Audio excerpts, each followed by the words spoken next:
Tidak ada yang menduga ternyata penggambaran dari kisah manga One Piece ini diambil dari kisah legenda Journey to the West, alias kerasakti seperti yang kita ketahui. Jadi, apa benar Oda membuat cerita manga One Piece ini seakan sama dengan cerita Journey to the West?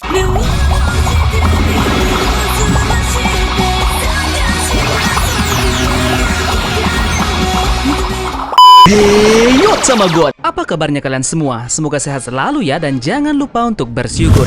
Nah, pada video kita kali ini kita akan membicarakan tentang cerita keseluruhan dari manga One Piece yang nyatanya seakan sama atau mirip dengan cerita legenda Journey to the West. Nah, teori ini dikirim oleh salah satu subscriber Tamagon yang bernama Bang Permana. Nah, jika kalian punya teori yang menarik, langsung saja kirimkan teori kalian ke alamat email ini ya. Jika teori kalian terpilih, Tamagon akan berikan beberapa fee untuk kerja sama kita nanti.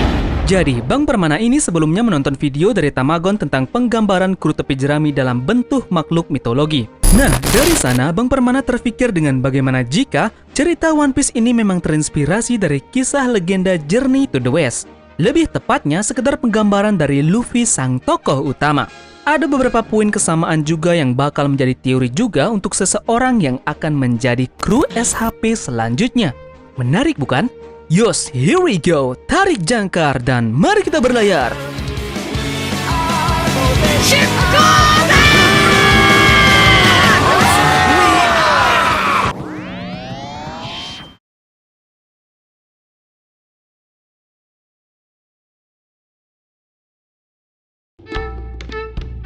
Oke, kali ini kita akan bagi beberapa part yang menurut Bang Permana ini cerita One Piece ini sangat mirip dengan cerita legenda Journey of the West. Oke, kita mulai dari part yang pertama. Pertama, perjalanan Luffy dan kawan-kawannya untuk menemukan harta karun One Piece sangat mirip seperti legenda perjalanan kerasakti mencari kitab suci. One Piece bisa kita samakan dengan kitab suci. Mereka mempunyai tujuan yang sama, bukan? Apakah nanti juga One Piece ini berhubungan dengan kitab suci yang dicari Sun Gokong? Kitab suci dari legenda Journey to the West berisi isi dari ilmu pengetahuan yang ada di dunia. Nah, setelah Xuanzang alias Tom Sanchong mendapatkan kitab sucinya, kemudian dia diberi gelar Zen Fahazang. Itu berarti orang yang mulia. Nah, penggambarannya nanti akan mirip jika Luffy dan kawan-kawannya berhasil untuk mendapatkan One Piece. Luffy akan bergelar Raja Bajak Laut. Menurut pendapat Tamagon, part pertama ini sangat identik sekali dari kedua cerita ini. Kemudian yang kedua adalah nama antara Monkey D. Luffy dengan Sun Gokong. Keduanya punya arti yang sama, yaitu monyet. Tidakkah kalian bertanya, kenapa Luffy mesti diberi nama Monkey pada depan namanya? Kenapa tidak dengan duck, lion, ataupun panda? Agak terlalu dipaksakan, bukan? Nah, kemungkinan penggambaran dari nama Luffy ini mendapat inspirasi dari Sun Gokong. Meskipun secara visual tubuh Luffy tidak dipenuhi bulu yang lebat seperti Gokong, tapi mungkin Luffy sering terlihat ceria, tidak bisa berdiam diri, dalam bertarung tidak berpikir dengan yang namanya strategi. Ya asal gas aja lah. Ini sama persis bukan seperti halnya Gokong. Bahkan teka-teki tentang makna dari D jika kita cocokologi dengan nama depan kerasakti yaitu Sun yang berarti matahari, mungkin D adalah sesuatu yang ramai dibicarakan teoritis lain, yaitu D bermakna daun yang bermakna fajar.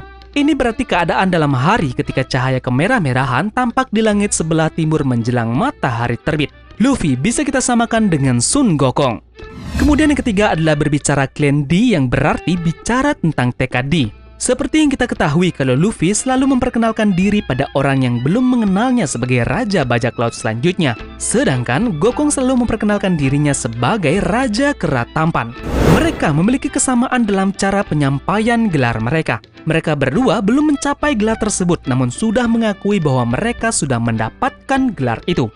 Luffy dengan Raja Bajak Laut dan Sun Gokong dengan Raja Kera Tampan. Kemudian yang keempat dari segi penampilan. Mereka berdua mempunyai atribut di kepala yang menjadi ciri khasnya masing-masing. Luffy memakai topi jerami, sedangkan Gokong memakai bandana emas atau ikat kepala yang berisi mantra. Nah, warna dari masing-masing benda tersebut pun sama yaitu berwarna kuning. Topi jerami bisa kita samakan dengan bandana emas milik Sun Gokong. Sangat mirip bukan? Bagaimana menurut kalian? 5. Uniknya, orang yang memberikan aksesoris di kepala mereka adalah orang yang sama-sama sangat mereka hargai. Luffy diberikan topi jerami tersebut oleh Shanks, orang yang memotivasi dirinya untuk menjadi bajak laut. Sedangkan Gokong diberikan bandana emas tersebut oleh gurunya yaitu Tom Sanchong.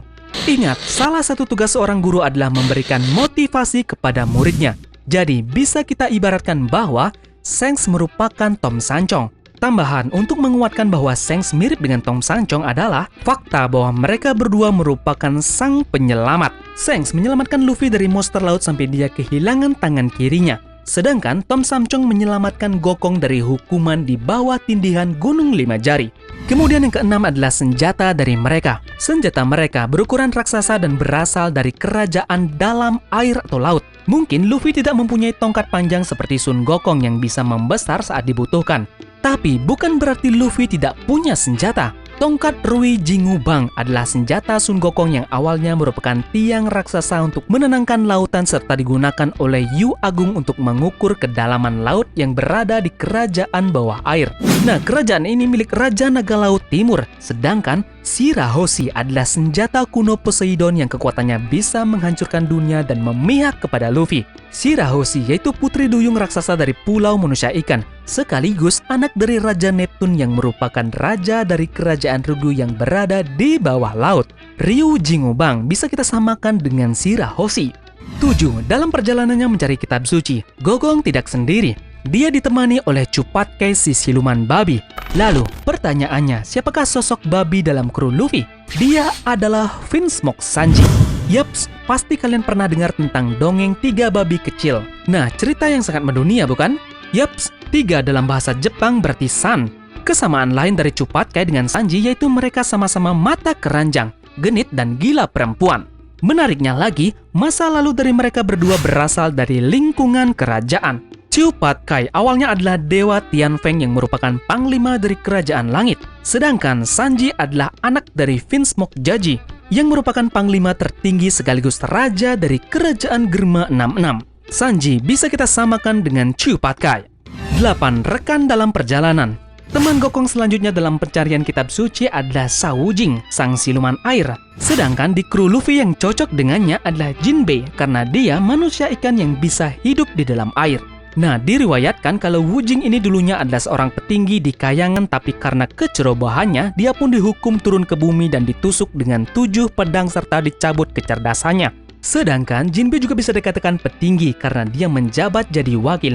Bahkan setelah Fisher Tiger meninggal, dia naik jadi kapten di bajak laut matahari. Tidak hanya itu, Jinbei pun menjadi anggota Shichibukai yang secara harfiah berarti 7 prajurit lautan, yaitu kelompok yang terdiri dari 7 bajak laut kuat dan terkenal yang bersekutu dengan pemerintahan dunia. Nah, kerennya lagi, status Shichibukai dari Jinbei pun kini telah dicabut oleh pemerintahan dunia. Jinbei sangat sama kan dengan kasus dari Saoujing ini. Dilirik dari segi sifat dan watak, rajin dan juga setia sama-sama ada pada diri Wujing dan juga Jinbei. Jadi, bisa kita samakan Jinbei dengan Saoujing. Kemudian yang terakhir adalah nakama selanjutnya dari SHP. Sosok terakhir yang ikut bersama Gokong dalam perjalanannya menemani gurunya mencari kitab suci adalah si kuda putih yang disebut Sami, atau bisa kita sebut Bai Longma.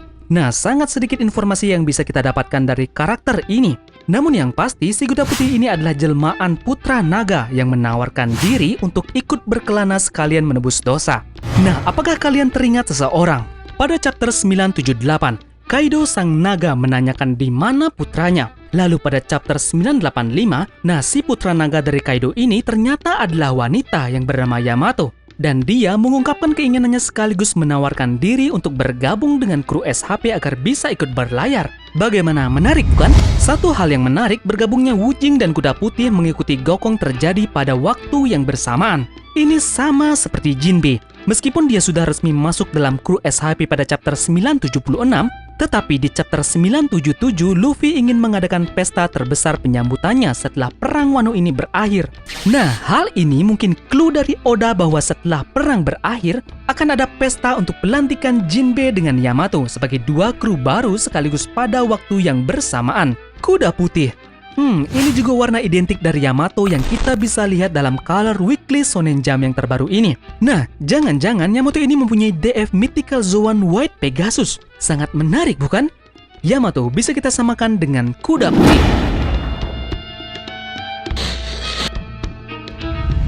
Kalau Luffy merupakan tokoh utamanya, kenapa posisi Shanks berada di atas sang protagonis? Lalu, jika Luffy menjadi raja, apakah derajat Shanks bakal berada di bawahnya? Seperti Gokong yang dibawa oleh Tom Sanchong. Menurut Wikipedia, dalam tingkatan penguasa monarki, kaisar dan maharaja memiliki kedudukan yang lebih tinggi dari raja. Nah, yang seperti kita tahu bahwa yang menjadi Yonko atau kaisar lautan sekarang ada 4. Kini, Luffy pun sedang melawan 2 Yonko lainnya, yaitu Kaido dan Big Mom. Nah, kemungkinan pada arc terakhir akan ada kekalahan dari Yonko selanjutnya, yaitu Kurohige. Sehingga dari yang sekarang berjumlah ada 4 orang Yonko, kelak hanya menyisakan Shanks sebagai satu-satunya Yonko atau kaisar lautan. Shanks yang dulu tidak ikut dalam perjalanannya dengan Goldie Roger ke Lauktir, akhirnya bisa ke sana bersama Luffy dan menemukan One Piece bersama-sama. Luffy pun dinobatkan sebagai Raja Bajak Laut, dan posisi Yonko hanya dimiliki Shanks seorang. Nah, teori ini sangat cocok dengan kisah Gokong pergi ke barat mencari kitab suci. Dan di akhir perjalanannya terungkap bahwa Tom Sangchong dulunya adalah Shin Chain yang merupakan seorang murid Buddha Rulai di langit yang dihukum turun ke bumi. Nah, mungkin nanti di akhir cerita One Piece juga diungkapkan tentang masa lalu dari Shanks. Apakah dia berasal dari abad kekosongan yang hilang, ataukah dia merupakan Tenryubito yang membelot ke bajak laut? Sampai sekarang teka-teki mengenai siapa Shanks sebenarnya masih misterius. Jadi, teori Shanks adalah Tom Sangchong bisa kita pikirkan, bukan? Oke, jadi bagaimanakah menurut kalian dengan teori ini? Seberapa miripkah kisah One Piece dengan legenda Journey to the West ini menurut kalian? Berikan berapa persentase kalian di kolom komentar ya. Dan jangan lupa like-nya jika kalian suka dengan pembahasan ini. Terima kasih sudah menonton.